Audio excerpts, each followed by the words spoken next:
Good morning, good afternoon, and good evening, everyone. And first and foremost, let me thank everyone on behalf of UNICEF for organizing this very important conference and also for giving us the space today to discuss a key topic when it comes to birth, which is about cesarean sections.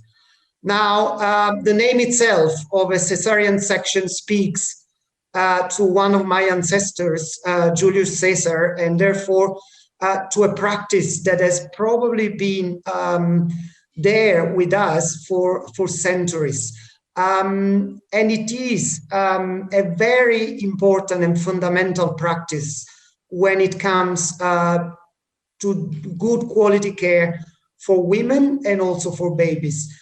Yet, we are here today to discuss what are the risks, the implications, and the way forward when it comes to how do we best use cesarean section as one of the weapons that we have at hand to ensure a safe delivery and a healthy birth and then survival and growth of babies.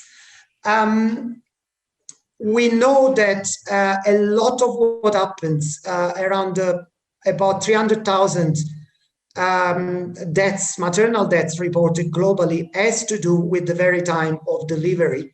And in there, again, the safe practice and quality practice at the delivery stage are of essence.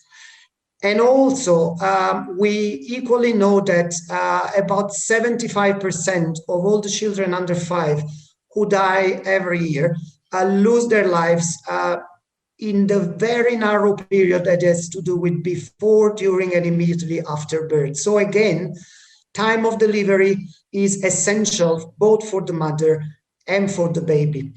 And if we look at this very narrow time window, cesarean sections have become over time more and more a practice, which has become part of the deliveries in many countries.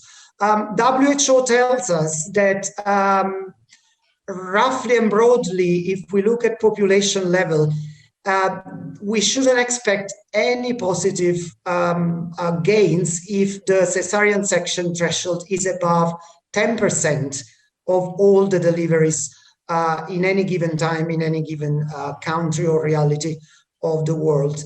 And yet this 10% is not really, no matter how precise the benchmark is not really equal across the world.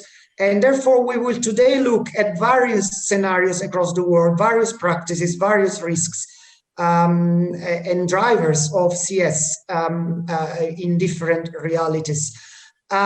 We know that cesarean sections do not only cause risk of increased harm or mortality, but also of morbidity, of disease, complication, and permanent consequences for women. Therefore, it's really essential to discuss where to draw the line and what are the causes besides inappropriate practices, be it too soon, too low, or be it too early, too much, the two extremes that really will drive our discussion today.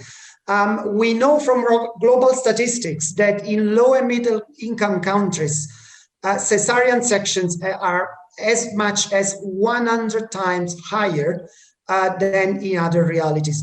What does drive it? A number of causes are behind this. This has to do with, first of all, education and knowledge of the women, with practices from doctors, with possible economic advantages, with fear of litigation, and with a number of other issues related to both supply demand, so therefore health sector, be it public or private, and demand side issues. If we look at India, we have extremes, whereas in the north, we really have very low cesarean section rates. And in other states like Telangana or Andhra, these rates are as high as 40% or more, or 58%. And this double even if we look at practice within the private sector.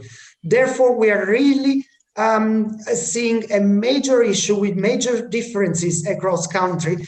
Let us discuss this today. We have a panel today of eminent experts that will be with us and discuss some of these issues.